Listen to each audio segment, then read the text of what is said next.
Let's race! Ito na ang Electric Mustang at ang Fiesta. At sa arangkada, nauna na ngayon ang Fiesta. Pinumana ng Electric Mustang. Panalo ang Fiesta. Let's move it, move it, move it. Tatawi kaya ang mga Electric Mustang. At yun sa marangkada, nauna pa rin ang Fiesta. Wala nang nagawa ang mga Electric Mustang. Alright, let's go, people. Alright, sayad, sayad, sayad, sayad. Alright, let's go.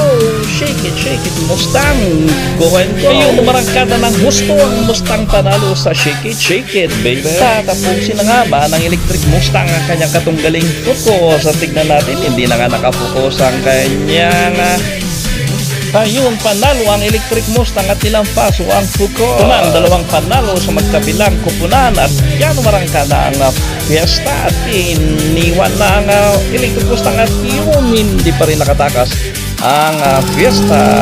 True ang laban. Yuho! Yan na, bumaba ng dalawa. Sige, unahan na lang kayong dalawa dyan at yun, panalo, walang talo. Rematch ulit ang laban sa pangatlong pagkakataon. Yan na ang dalawa bumaba na sila sa sabay-sabay pa rin ang kanilang pagbaba at yun, kailangan may manalo at nanalo nga ang Fiesta 2018.